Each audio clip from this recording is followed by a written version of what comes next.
Okay. Hi, everyone. Really glad to be with you here this morning, afternoon, evening, wherever you guys are, and talk to you about product-led SEO with my good friend Bernard from Clearscope.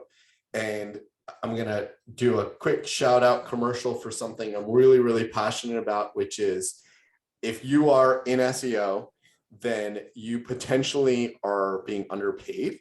And I would love to help people that are doing SEO find new jobs that value what they're being paid. So my email address is at the bottom, eli@productledseo.com.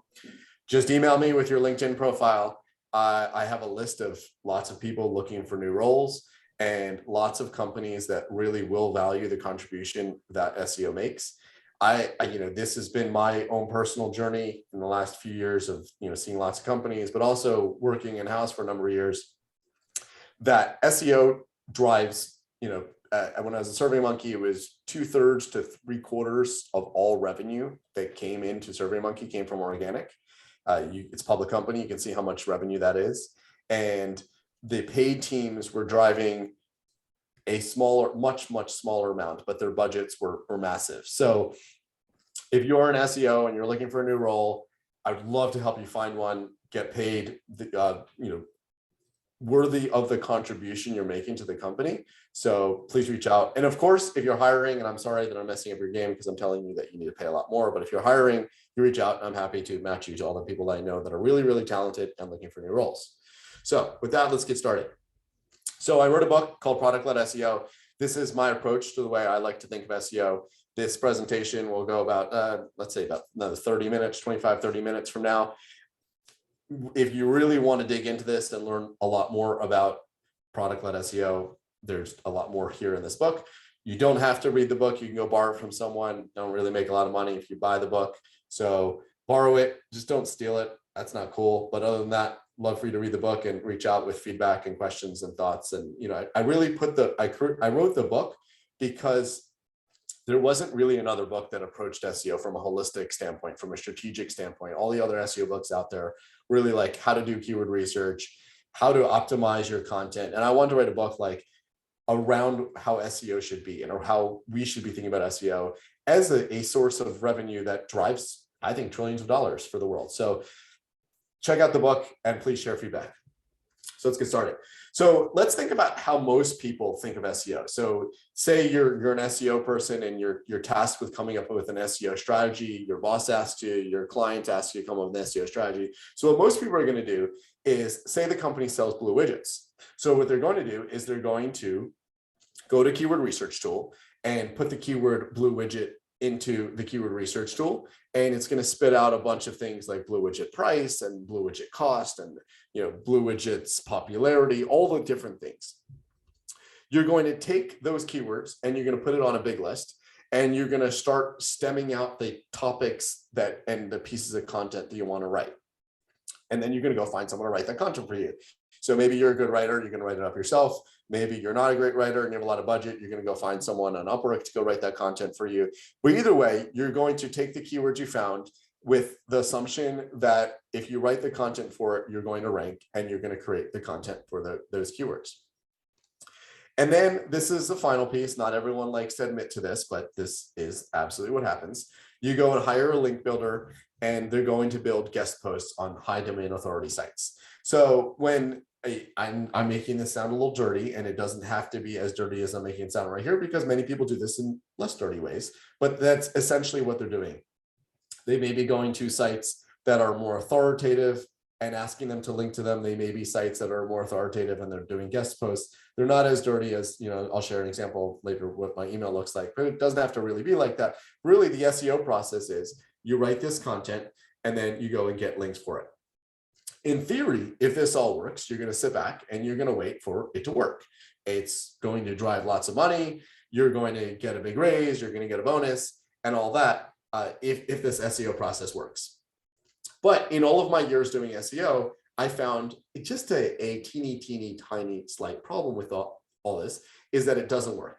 So every time I've seen someone go out and say, these are going to be my keywords, and especially when it comes to startups, I'm going to write this content and then my content's going to rank because I wrote the content and I'm the best person out there, it doesn't work. And an example I like to use all the time is a company which really helped me crystallize this idea of how much of a waste of time it was to go after this, is a company that was in the car insurance space. They invented a new way to go and get car insurance, and using Facebook and using social media and valuing people's credit profiles or get better car insurance, they go to car insurance companies. And they went and did SEO, and they asked for my feedback on why it wasn't working.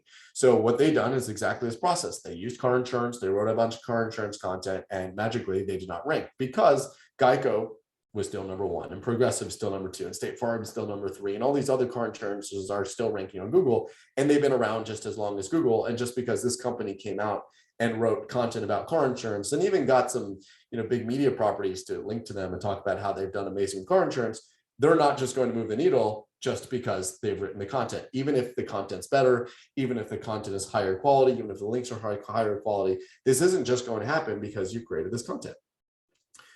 Because what they did wasn't really unique. They've gone with their $99 a month keyword tool, whatever keyword tool that was, and they've gone and found the keywords that anybody with the same $99 a month, or not even $99 a month, because you can get keyword ideas for free from Google. So anyone with these ideas can go ahead and go on UpWork and have someone else write the content. And the truth is, from a user standpoint, and we were just talking about GPT-3, there isn't that much of a difference between content written to one keyword that's super high quality and content written towards the same keyword that's not high quality. It's just content written towards a keyword.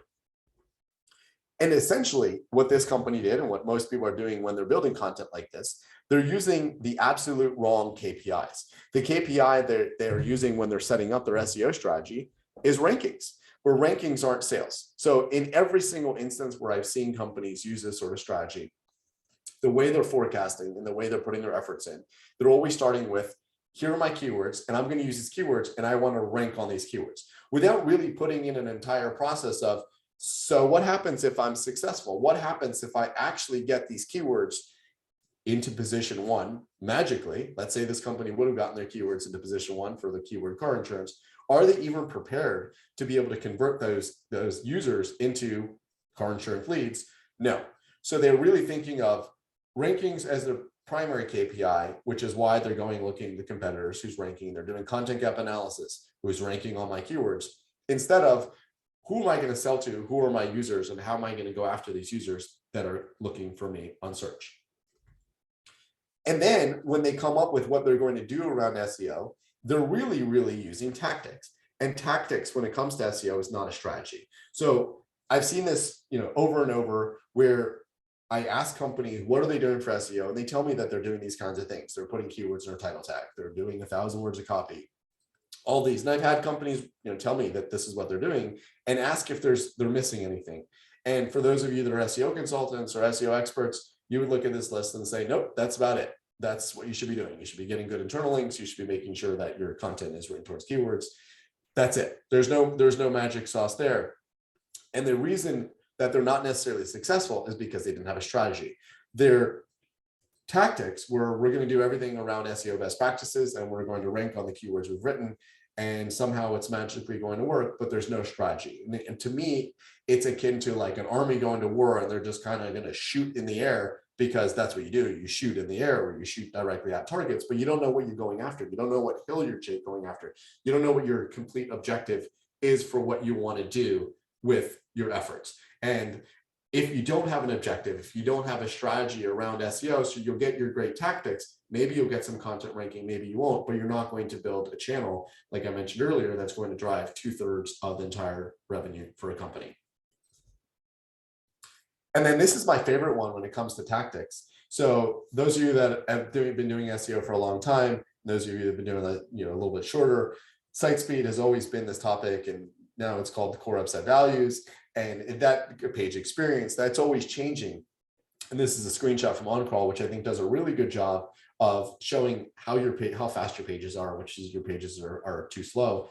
And this is also seen as some sort of magic tactic. Like if you have a fast page, suddenly the keywords that you're targeting are going to be ranked well. And I think that's completely wrong. I've never, in all of my years doing SEO, seen a site improve their rankings without touching a single other thing, just by getting faster, Should you focus on having a fast site? Of course you should focus on having a fast site because users like fast sites and users convert better on fast sites. But to think of it like, this is my SEO effort, I'm going to go in and I'm going to make my pages a lot faster.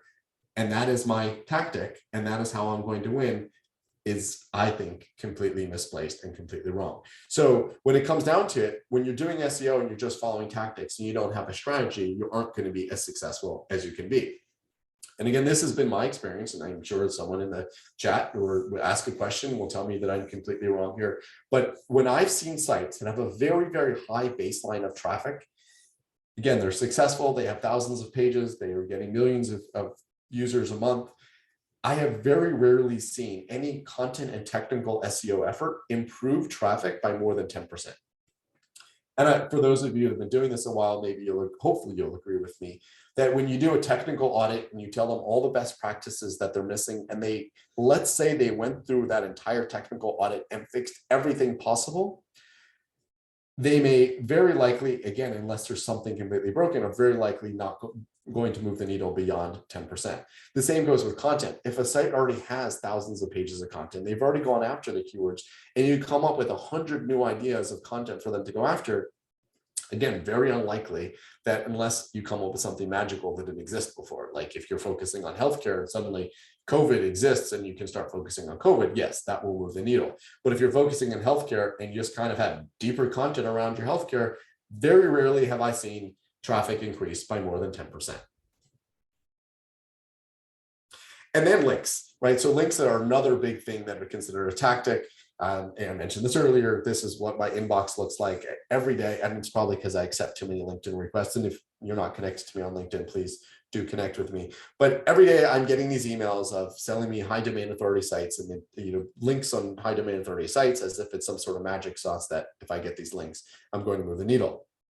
And again, because everyone is doing it, Google is able to see past this and able to decide whether it makes sense or not. And really, these are the reasons why I think SEO of 10 years ago, and I think the interesting thing is that SEO of 10 years ago, the best practices and the advice that people give hasn't changed all that much. I shared those tactics earlier, making sure you have a keyword in your title tag.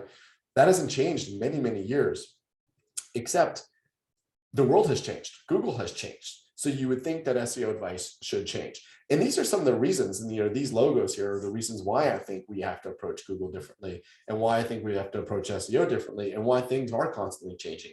So the image on the left side, for those of you that have Android phones or maybe some Google Home devices, that's the logo for Google Assistant. Google Assistant is really, really smart. It is AI. You can talk to it. You can ask it questions. Like I can ask it if I need an umbrella, and it will interpret that as to what's the weather going to be. Is it going to rain? You can ask questions about different facts, like what are tax rates? I was just asking this the other day, what are tax rates in different states, and helping compare things. And it knows what to look for. Whereas if I would Google that, I don't even know what query I'd come up with. So you can have conversations with it. That's AI. That's Google of today. Flipping over to the right, again, for those of you that have Android phones, this is Google Lens. So, the advice around make sure you use image alt tags on your image, kind of unnecessary when you have something like Google Lens, which can actually recognize what an image is and do a search on an image. Google is so much smarter than they ever were with things like Google Lens, with the ability to, this happens on YouTube. When you see auto captions on YouTube, where do you think that's coming from? They're actually hearing the words in the video and they're capturing it. So do you really have to caption an image? Do you really have to transcribe a podcast? Do you have to transcribe a video in order for it to rank? Google's AI has really, really grown considerably, so much so that I think many of the tactics that people do around SEO are useless. And finally, the middle image, and I'm no longer in the Bay Area, but I spent many years in the Bay Area. So living in the Bay Area, you would see a car like this many times throughout the day. So this is Google Waymo. It is an autonomous driving car. As far as we know, Google has not had a serious incident that is able to make it into the media. They've had smaller incidents. So they're using AI to drive a car. Now, AI to drive a car is obviously very different from AI that can interpret a search result and can rank a web page. However, a company that has AI that is smart enough to really drive down a road and know that a ball coming into the road may be something that is going to lead to a child coming to the road, a company that is smart enough to have AI that knows that, and I've experienced this, and I experimented on Google cars, know that when someone is driving very slowly, possibly because they're texting or possibly because they're just trying to see what will happen with a Google car behind them, that they can change lanes. That's a thinking process. That is AI. That is artificial intelligence. That is truly intellectual when you can say, I'm going to make a decision based on this car ahead of me is not going with the speed limit, so I'm going to switch lanes and pass them. So you can apply that. Again, search is different than AI that drives a car, but you can apply that to say, this link on this website that usually talks about pets, which is now talking about crypto, that just doesn't belong. And I personally experienced this years ago when I was at SurveyMonkey. On 3 occasions, I got links from whitehouse.gov. Now, from a domain authority perspective, those would be the best links in the world to get. However, I didn't see anything change whatsoever from those links. So from an AI standpoint, if I were Google, I would say, well, that's great that whitehouse.gov linked to a page about surveys, but it's irrelevant and out of context. So therefore, the domain authority isn't necessarily going to apply at the same level that it might have applied if it was actually a contextually relevant site. So Google is applying all sorts of AI to everything.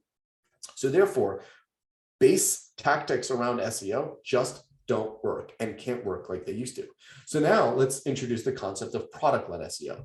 So product-led SEO does lead to 10x growth because you're building something around what a user wants. So whereas when you're doing content-led SEO and you're creating keywords around and you're identifying keywords around what your users are looking for and you're identifying blog posts or content topics you want to write towards those keywords, I have not seen it grow more than 10% again, unless you're in some sort of unique scenario. With product-led SEO, you can easily unlock 10 times growth from what you already have. And unlike content-led SEO, where you're centered around a keyword and centered around ranking on that keyword, in product-led SEO, the user is who you're focusing on. The user is the center of that entire strategy. So you're building a product. And when you build a product, you need strategies and you really need cross-functional collaboration. And to really underscore what the idea is around a product and product-led SEO is, you're thinking of something that you know the users are looking for. And rather than build a piece of content that is based on the keyword that you think users are looking for, you're building something around a topic and a product that people want. And my favorite example of product-led SEO is Zillow. So think about what Zillow did. If Zillow were optimizing for content years ago when they started, they may have optimized for the word real estate, or they may have optimized for the word mortgage. Instead, Zillow knew that there was a gap in the market, that when people were looking for the value of their homes or their neighbors' homes, it didn't exist. You had to go to a courthouse and you had to go research it. So they built a product around that, which is much other traffic, and I don't know exactly how much of the traffic, is driven by people's personal addresses. So rather than keywords, mortgage, real estate, it's driven by different addresses in the United States, all driving that traffic because they've built a product that can only be found by search and that people were looking for but didn't exist until they created it. And to build something like that, you need a strategy. You need to really align with the rest of the company instead of the way most SEO is done, which is, here's my keyword, I'm going to go find a content writer and I'm just going to publish it. But you're building something new, you're building a product. So you need to align with a product team. You need to align with a design team to design that product. You need to align with an engineering team to decide how that product is going to be surfaced and exposed to the world. And obviously, you need to align with executives because you're building something new. And when you build something like this, think of what the Zillow could be in your own company. I think you can easily understand how you can take your baseline of traffic and 10x that. When you're doing something like this, you want to aim for being programmatic and scalable. And what this means is programmatic is we're not writing content. We're not going and looking at a keyword, let's say my own personal address. There is no search volume on my own personal address. I'm not putting that into the Google Keyword Planner or putting it into Ahrefs or putting it into SEMrush. What I'm doing is I'm saying I'm going to take all the addresses in the entire United States, and based on that, I'm going to populate content around it. So you think of it as like, I've heard this referred to as Mad Libs or cut and paste, but you're thinking of what is the product that I'm going to structure around that. So Amazon is another example of product-led SEO. TripAdvisor is another example. So TripAdvisor is populating all the hotels in America and building similar content, but whereas they may say the Waldorf Astoria in blank in New York, in San Francisco, they're giving descriptions of each of these properties, but they're little pieces that change. The content is unique. The second thing is that it has to be scalable. So when you're building something, if you're building product-led SEO, you don't want to say, well, there's 40 different iterations of this and that's my product. You want to do something like TripAdvisor, where you can iterate over every single hotel property in America, iterate over every hotel property in the entire world, build this architecture around it, so much to the point that were we to ever colonize Mars, they would just layer that same architecture, layer that same idea, and now you'd have countries, states, and cities for all of Mars. Same goes with Amazon. Amazon is easily able to get visibility on every single product that launches on their platform because they've built the product-led SEO approach that they populate the product name, populate the product description, slot in the images, and there you go. And instantly, or not instantly, but very quickly, they're ranking ahead of other companies that take products and have to actually launch a brand new page. And again, same goes with Zillow. Every new address that's created, they're not saying, well, here's a new address with new keywords, and now let's publish a new page. It's scalable. They're slotting in every new address, and suddenly they're able to, again, launch a page. And I think you can think of many, many examples just like this. So when you're thinking of how you're going to go after your product-led SEO approach, you want to do something, again, that is programmatic, where you're not writing out individual pages, but also scalable, where you have the ability to create thousands and hundreds of thousands and millions of pages, not useless pages, but high quality pages that address something that a user is looking for. So in order to do this, in whatever company you're in, whatever vertical you're in, you really need to understand the why. So why is someone looking for something? What is the thing that they're really looking for, and what can we satisfy them with our result? Again, using Zillow as an example. Zillow, they understood that people would go to the internet to find the valuation of someone's house. And then only once they understood that can you then think of the what. So first understand the why. And then based on the why, you can decide, what are you building? Is it going to have images? Is it going to have video? Does it need 1,000 words of text? Does it need 10,000 words of text? Does it need a glossary? And when you're doing that, you really want to focus on the people. I'm satisfying an actual human user that is looking for something, that has a question, that has a demand, and rather than metrics, which is metrics in this case might be, here's how many people are searching this exact keyword. No, don't do that. Focus on the user. Focus on how you're satisfying the needs of a user. In order to get at this, one of my favorite ways is, of course, surveys. And it doesn't actually have to be a real survey where you're going and deploying it to thousands of users. It could be a survey where you're going on the street and asking random people. It could be a survey where you're sitting at the Thanksgiving table and asking your family, hey, if you're looking for this, what would you look for? Or have you ever seen anything like this on the web? And just learning from those kind of interactions. If you already have customers of your company or tangentially related to what you're doing, you can look at the customer data and say, where's the drop off?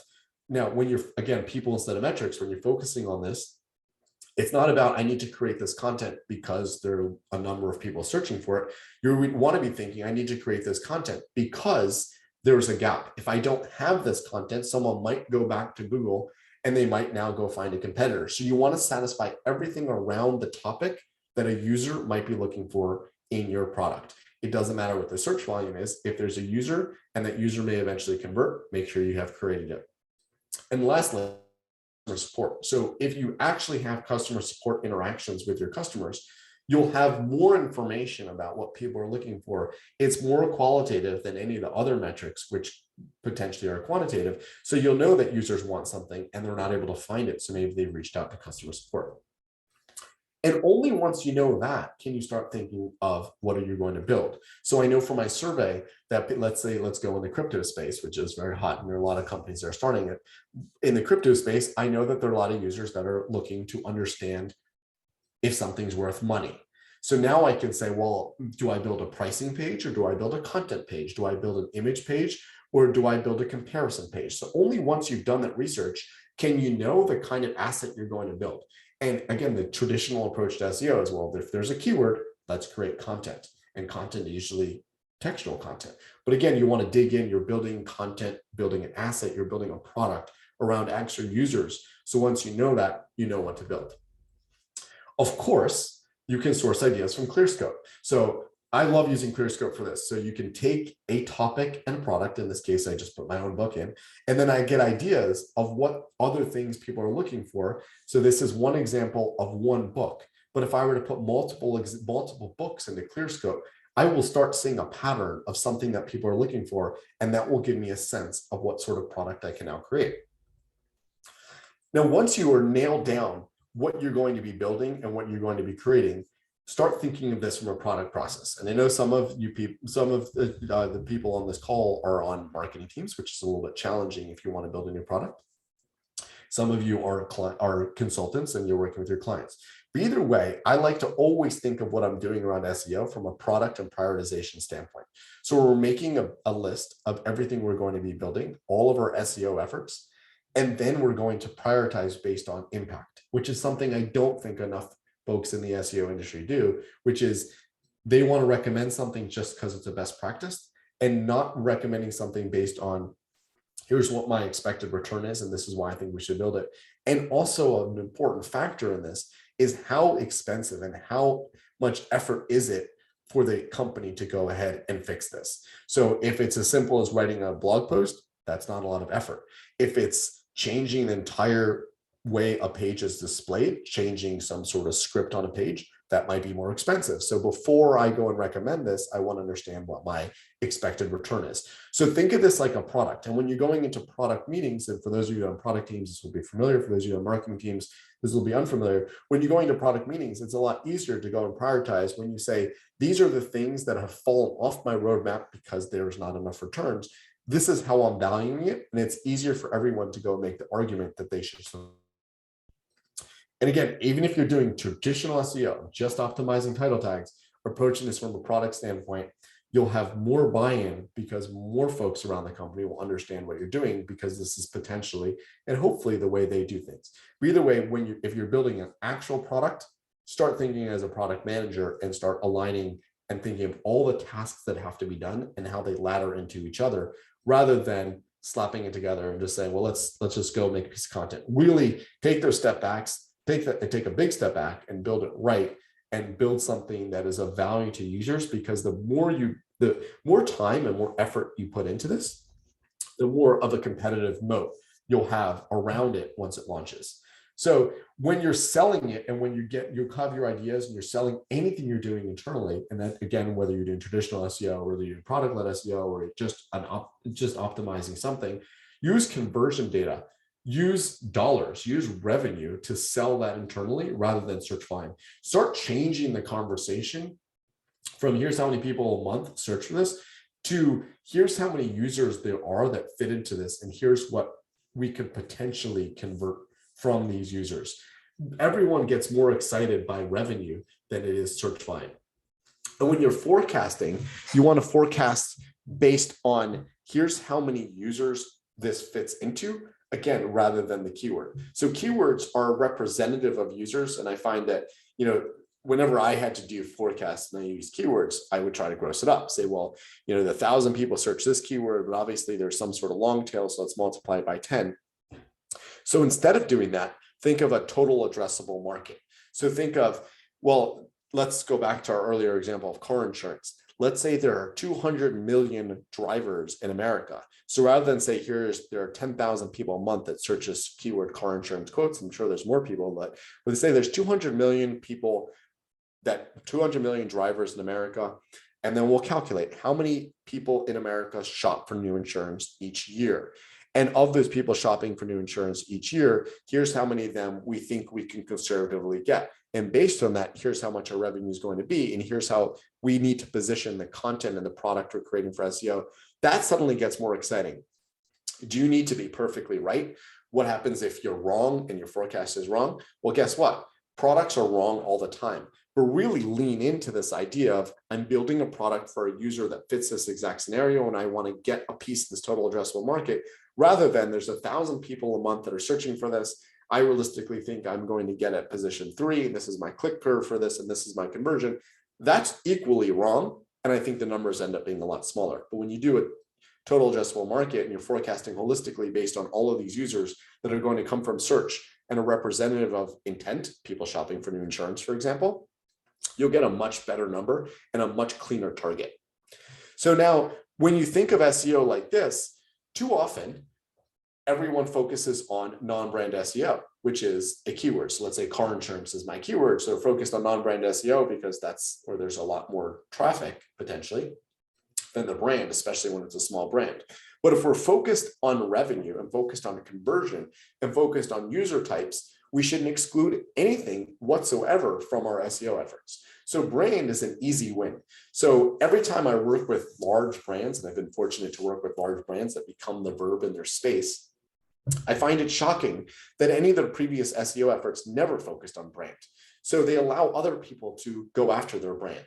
They allow other people to go after their brand unpaid. But if we're really focused on driving as much revenue as possible from the organic channel, brand is an easy place to win. It's an easy place to create content around what we have and to start ranking and to start getting conversions from that. So I'll use SurveyMonkey as an example. Going into Search Console, I'll put in the SurveyMonkey as a keyword and any variation of that and start finding the things that people are searching for and making sure that I have an appropriate landing page for whatever those queries are. Even if I am ranked well, I want to make sure that I have the best landing page so no one else can convert on those keywords. So this is an easy place to really start driving more organic revenue. Find the brand keywords where you're not doing as well or not doing well at all because you don't have any content for it. And here's some brand ideas to really expand on this. So use Search Suggest. So go into your Search Suggest, go into search and throw in your keyword and see what other sort of things come up. You can go into Google Search Console, as I just showed you how to do that. Build content for any related queries. So when you're going on Google, you want to make sure that anything related you also have. And then a really, really good place to win is make sure that you're optimizing the click-through rate on your brand title. So yes, you'll probably be highly visible on your brand titles, but are people clicking? Do you have the best result? So one thing I've seen in a few different instances is using the word like official. This is the official page for that brand, actually gets more clicks. So your brand click-through rate, and I've seen brand click-through rates range anywhere from 20 to 90%, can always be improved. You can get as high as 100%. So unlikely, but that is what your target should be, and continuously improve your brand click-through rate. And here's some non-brand ideas as you think of your product-led SEO approach. So government resources, I've worked with the government agencies, they always do a terrible job of SEO because as bureaucratic as you think your own company might be or some of the clients you've worked with, nothing compares to government and how slow they are and how inefficient they are when it comes to anything on the web. And one example, maybe some of you have noticed in the past, but every time a president changes, so when it switched from Trump to Biden, the new administration always comes in and they rip down the entire website and all the architecture of the old administration. For whatever reason, everyone wants to put their own stamp on it. So what might have been Trump's Department of Education on education.gov, Biden changed. So obviously when they do all those changes, content disappears, content doesn't rank well because no one really bakes SEO into this process in the most efficient way possible. And this happens on a local level too. So on a local level, city councils change, mayors change, governors change, content's always moving all over the place. So this is an opportunity to go and say, well, how can I do better? How can I take, like, let's say healthcare laws in my state and really expose this in a better way because the government's doing a terrible job of it? How can you take tax laws or anything? So government is a great place to go ahead and think of content and products you can create for SEO because the government doesn't think of the same thing. Anything that PDFs are popular in a space or images are popular in a space, again, areas of opportunity where maybe you can expand on this because users are looking for it and they're not finding it. And by doing this, you'll build a moat around exactly what you've done. Reddit, Quora, any place that there's really content where you know people are asking for. I love sourcing ideas from Reddit. People are asking about specific things and you're poking into their minds. You understand the kinds of questions they have around the world. And it gives you an idea of, can you scale this? And if you start scaling it, is there traffic there? As far as like the length of time this takes, so I know some of you are consultants and some of you are in-house SEOs, and your bosses and your clients will ask you, how long does SEO take? And we have some sort of canned answer. Oh, it can take anywhere from 2 weeks to 6 months. When you're in product-led SEO approach, a couple things. So one is it takes a really long time because you're building a product. So one company I worked with, it took 9 months to actually launch the product that we wanted to launch. They were a very, very big brand. So by the time we launched, we had a great product. and we started driving traffic and conversions and hundreds of thousands of dollars of revenue very, very quickly. Whereas if we would have slapped up some content, we probably never would have gotten there. So the longer it takes, hopefully, if you're working the entire time, the better product you'll launch and the bigger moat you will build around it. Like Zillow, think of the moat they have. For the last 10 years, no one has really been able to chip into what they've done around home valuations. So the better product you have, the more it will be sticky with users.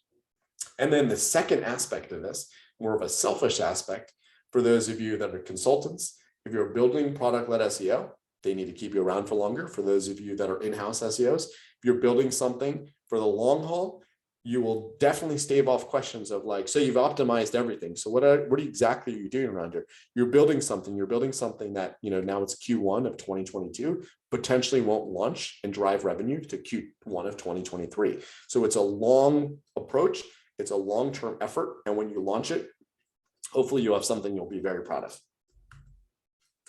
And earlier I mentioned link building. I think the entire idea of the way people do link building is wrong and is ineffective in an AI world where Google really understands when things are appropriate or not. So how do you build links? So relationships, like how was I able to get this piece of content on TechCrunch, which was an excerpt from my book, by having relationships. So I think the skill you need around this is PR and business development and developing relationships with people and really getting things out there and having people talk about your products because they're interesting, not because there's high domain authority.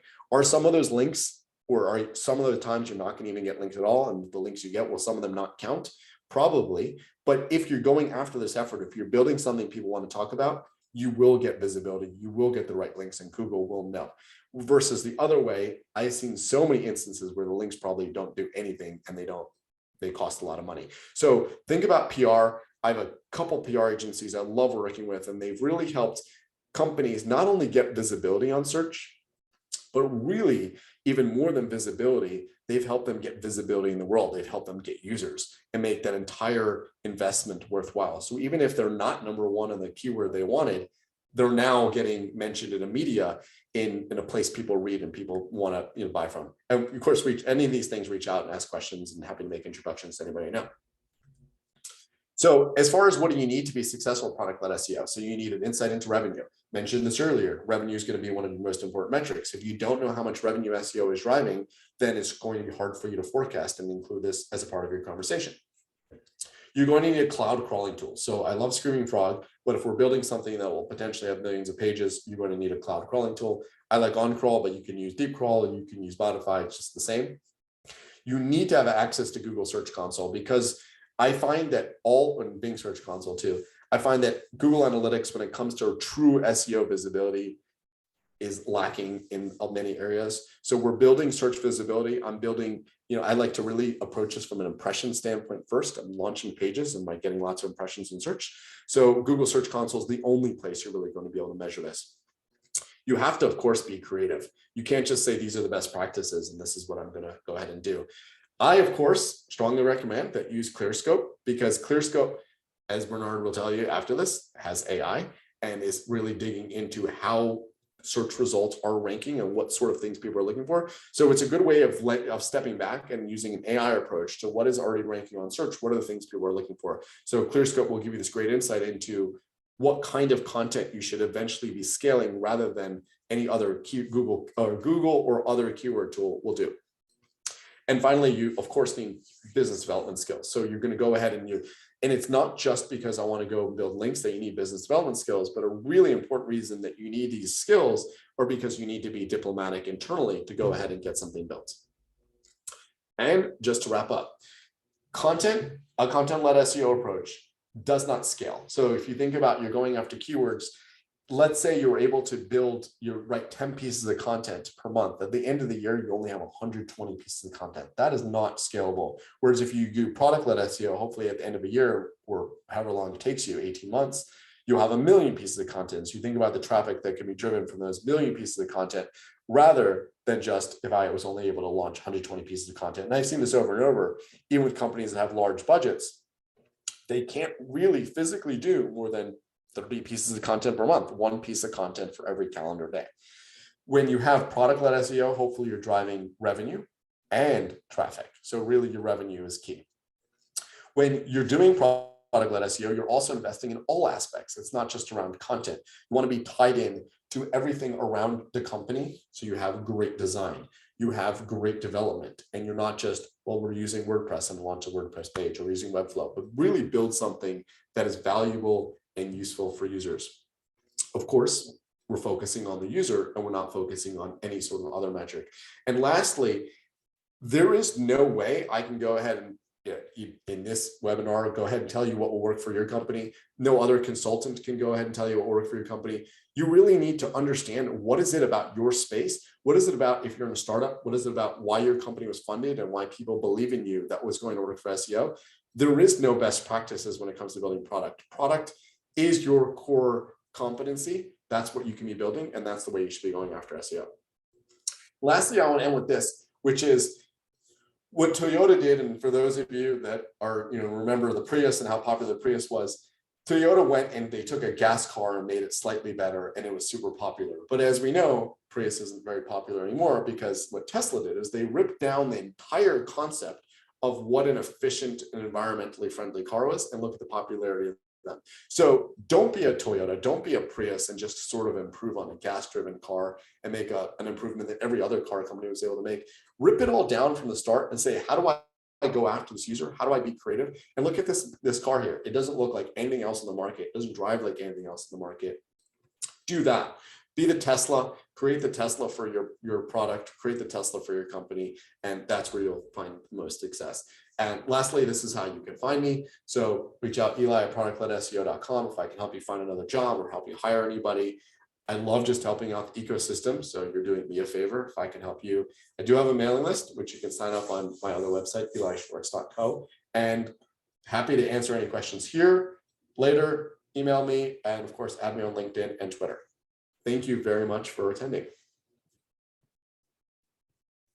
Wow, that was great. I had so many questions and notes, and I mean, I think I know what you would say as the answer, but I want to ask them anyways. Before I do that, I'm going to just drop Eli's contact details in the chat for everybody. He is truly just the best guy to shoot over referrals. If obviously you want your salary increased, then you should talk with him. He's always the friendliest guy. I send him a bunch of referrals and ping him questions all the time. Although, he might start wanting to charge you at some point.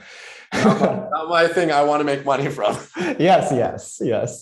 So yeah, I have some interesting questions that I would like answered, and we're starting to get some questions from the audience as well, which we'll dive into for sure. I think one of the things that has come to my mind as you were talking about product-led SEO, right? The success that a Zillow, a DoorDash, these things that leverage data in a database to spin into millions of different landing pages or hundreds of thousands.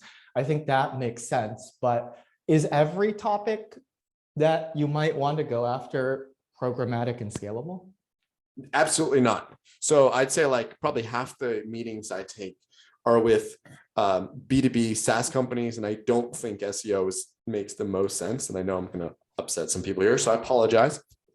I don't think that SEO makes a lot of sense for those kind of companies. If you think about it, where the final sale has to end with a handshake between a buyer and a seller, that's unlikely to be something that you could ever measure with SEO. Like an example I have in this space, actually interviewed at Google Cloud a bunch of years ago, and they were very into like building up SEO. And I was like, the job didn't seem like a fit for me. So I used it as a learning experience where I started asking a bunch of questions like, why do you want to do SEO? There's like two competitors. There's Microsoft and there's Amazon that compete with Google Cloud. No one's going to Google it and be like, oh, Google Cloud's #1, Microsoft's #2. I guess I'm going to go Google Cloud. Clearly, they do better SEO. Like, that doesn't make any sense to me. Yes, you want to get visibility, but as a conversion channel, like, I wouldn't really invest in it. So I don't think every industry is B2B. It can really scale product-led SEO. Another place I don't think anyone should think about product-led SEO is small service-based businesses. If you run a restaurant if you're a moving company, why would you build product-led SEO? I don't even know why you'd want to build SEO other than optimizing for your brand name. All the effort that you spend around search and like optimizing your pizza shop webpage and all that could be spent on other channels where you're actually getting people that are hungry right then, rather than I'm Googling pizza shop. Oh, you put a bunch of effort in a very expensive website. I for sure have to come to your pizza shop. So I don't think product-led SEO makes sense for a lot of companies. And I don't even think SEO makes sense for a lot of companies. It is a custom thing that you have to approach and decide whether you should be doing SEO and how you should be doing SEO. Yeah, well said, well said. All right, so another thing that we get a lot, and you touched upon it in your presentation, is back to that car insurance company example, right? They're looking at car insurance as their main topic or keyword with hundreds of thousands, if not millions of monthly searches. And they're like, Eli, how can we rank for car insurance? Of course, throughout your presentation, you basically was like, don't rank for car insurance, but still a lot of people want to rank for the head high level topic or category that has all of that. And whether that's because they want to do it for revenue or traffic, or perhaps board members are breathing down their backs being like, oh look, you're not ranking for car insurance. When I Google car insurance, we're not going to give you a series D or whatever. What is your thoughts around that? I think it's a vanity metric. I think the board members breathing down your neck. And I think if you pivot your messaging towards revenue and towards visibility on search, and the number, the metric there is impressions. So like, this is how many times I'm showing up on search, and this is how many users I'm getting from search. If you pivot towards that, rather than forget all that, I need to be number one on this keyword, which potentially not that many people search, or potentially you never convert from, then I think you'll be more successful. So it is an educational process, and it depends on who it is and how gently you need to do this. But there is no good way around this other than, I'm sorry that you are upset at me for my efforts, but hey, I'm making tons of money in this other place. So you need to pivot that conversation. Understood. I figured it would be something like that. That's what we would tell our clients when we were doing consulting, but some of them are unhappy, and that's the moral of the story. I have one interesting question for you, right? You've mentioned AI, the proliferation of Google getting a lot smarter about everything. So in essence, it's really hard to game Google and Google's algorithms as a result of the improvements that they've been making. That said, I'm going to ask the gray hat, black hat question that I'm sure some of you want to know.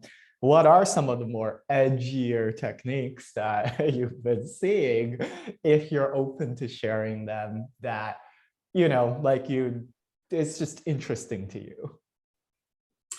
I think it's interesting that big companies are still doing paid links with direct match anchor text. And I think Google ignores it. I just got an email from like some shady link building agency, and they included examples from their clients, and they were all public companies. So, I mean, black hat is hacking. And I think that, that works. And for anybody who's like really curious and like experimenting with SEO, type the dirtiest keywords into Google and see what ranks. Like, Google has gotten much, much better. Like, even on one of them I used to look at all the time was like online pills from Canada. So like, it used to be, if you did online pills from Canada, it was all hacked websites selling online pills from Canada. I haven't Googled in a while, but I think it's now not that, right? So like, those tactics are working less and less, whereas Google's like, oh, well, MIT is not selling online pills from Canada. That's like some student's webpage that got hacked. So that is black hat, where like you're able to overtake something. I think it's much quicker to slash and burn that, whereas the gray hat is link buying, and I frankly don't think it works that well anymore. Yeah, I guess I've been continually hearing about, we'll call it like click manipulation. So you could like understand that by saying, okay, let me pay a bunch of people to Google a topic and specifically navigate to my search result, click into it and conclude the search journey, basically close out. But use Google Chrome and, stay on the page for a little bit. And vice versa, I've actually landed on search engine results where I've clicked into the result and I was like, okay, yeah, like I've kind of found what I needed. And then I click back and then it just directs me to their homepage. And then, you like spam the back button and then it just keeps like pushing you back to the homepage because they have like a redirect thing like happening. What are your thoughts on these? Terrible for you. I think like everything you want to do around marketing should really be with like a user in mind. Like, it happens to all of us where like you fall for some sort of marketing and then the company sucks. Like, great. So you captured some money, but you're not going to capture any long-term value. So I really like a long-term approach, which is you want like LTV, lifetime value. Like that is important instead of like, I've captured your credit card and now I'm going to secretly auto bill you. Like that sucks. I agree. But people are looking for loopholes in gaming the system. Some of them, especially if they want to prove their worth very quickly. Okay, questions from the audience. We're going to start with some pretty easy ones. Anonymous asks, thanks for your time and energy. You mentioned PR. Any good PR agency you'd recommend or sources where to get a better sense of the skill? If you're an extrovert, do it yourself. So build connections and hustle and ask people for things and cold email and say, hey, we've launched a really cool thing. Can I talk to you about it? Don't say like, give me a link. Say, can I talk to you about it? Can I share more information? I've read other things that you've done. I think you might find it to be cool. And if you don't, that's cool also. Like, and don't spam that, right? Dear to that person or do it on LinkedIn, like directly, go to them. If not, message me and I'll make introductions to agencies I like. Eli at Product-Led SEO.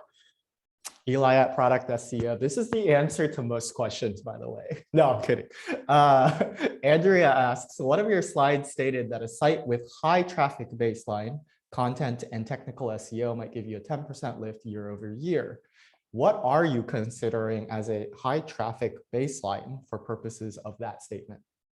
I see, that's really asking a tough question, Andrea. It depends on the space. So if you're in the car insurance space and you have 100,000 monthly visits, that's probably not high. So maybe you can get that to 300,000. If you're in the a very niche B2B analytics space, then 10,000 might be high. It really depends on the space of like how much runway there is.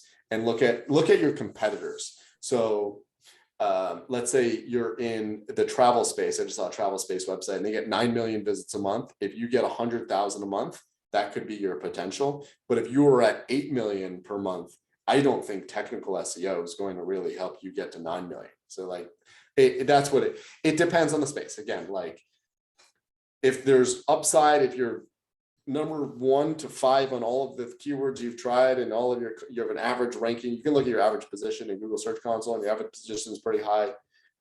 There may not be a lot of runway left. It really depends on the space. Great, because I have basically a question that you're going to answer in almost exactly the same way from Brian. How would you estimate the impact of scaled user-generated content? For example, indexing search results where user queries create those pages. Indeed.com is a great example of this. I'm going to add a follow-up question because I feel like you're just going to say, well, it really just depends. What is the biggest mistake you see when it comes to companies like Zillow, TripAdvisor, Yelp, who have, well, not Zillow per se, but TripAdvisor and Yelp, who have a strong user-generated content flywheel?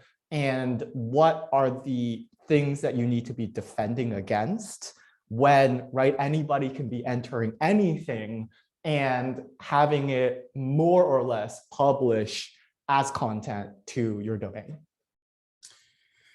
Yeah, so I think that I can answer Brian's question and your question the same way. And it's not an it depends. It comes down to whether there's an actual user there or not. So in Indeed's case, or Zillow's case, it's like, let's say Zillow would make a half address. So like someone's 123 Main Street and they do 123 and a half Main Street. There's no user there. So like, yeah, there's potentially a page that they could create. And the same goes with Indeed. So Indeed might say that they've launched all their pages and they have like accounting jobs in Dallas, Texas. And then there's a suburb of Dallas. I don't think this actually exists. So let's call it Dallas Falls, right? But nobody lives, 5 people live in Dallas Falls. So like someone comes up with the idea of like, hey, we're going to scale our product and we're going to now go into all the cities that we didn't do in the past because the population was too small. There's no real volume there. So I think that's what it comes down to is like, is there a user there that you're going to be creating content for and creating pages for, or is there not a user there? So that's both a mistake that companies are going to make, which is they're going to continuously beat the same horse, or again, same idea when you're creating from start, like, yes, you can make a lot of UGC pages, but are those UGC pages attacking an actual thing? And it's something that like Reddit in particular has a problem with, like, because Reddit doesn't have a taxonomy and a structure for their own site. So a lot of questions on Reddit are similar. So if Reddit opens up another Reddit that's similar, all they're doing is creating similar content and they're not really increasing visibility or increasing user experience. So that's what I think it comes down to is like, is there an actual user there or not? Got it. Got it. All right. One last question from John. I've kind of saved it for last because it's a little broad. How would you prioritize and assess repurposing existing products to a product-led SEO strategy? This includes products that rank well. Probably need more clarification on what's being defined as product. Yeah. So you already have product and already have product-led SEO. So your TripAdvisor, for example, and the product is the hotel reviews pages. Repurposing that into something else, again, depends on volume. If you don't have a product-led SEO approach, then that's totally different story. So I'd say like, let's say you were a travel review site and you want to know whether to scale into restaurants or scale into hotels. So you'd prioritize based on volume. So there are more restaurants, but is there an equivalent amount of search for restaurants as there are to hotels? Are your conversion potentials around restaurants the same as they are for hotels? So I think that's the way you prioritize. So like, just take that through an entire funnel of like, how many users are there? How many assets are there? And what's our personal, for the company, conversion potential and revenue potential? All right. A follow-up question then that I have about that is, say you have a large inventory of written content because either the company or the initiatives have simply just been around that. All of a sudden, you read this wonderful book called Product-Led SEO. You say, you know what? I want to start imparting change on my organization, turning the entire website into a SEO generating thing. Now you might spin up some pages and all of a sudden you're looking at your Google Search Console and you're seeing keyword cannibalization. How do you then fix or kind of navigate this product-led style of SEO versus an existing body of content that you already have? Yeah, you're focusing on the user. So I think keyword cannibalization, it may be a natural outcome of creating more product, but like Google will ideally match the page with the intent that people are looking for. So if there's keyword cannibalization, you want the intent to go to the right page so they convert in the right place in the funnel. So less focused on keywords and visibility, more focused on, am I converting more users through this entire funnel? Yeah, well said, well said. Okay, well, that about wraps up all of the questions that I've had, that the audience has had. Again, thanks so much for spending your hour with us. I learned a ton, jotted down a ton of notes, and I feel like everybody should also reach out to Eli, either connect with him on LinkedIn, follow him on Twitter, pick up his book if you're looking to advance your career as an SEO, or really just wanting to make another connection. Again, I think Eli is one of the warmest, brightest in the space. So thanks so much, Eli. Yeah, thanks for having me. Thanks, Bernard. Thanks, everyone. Later.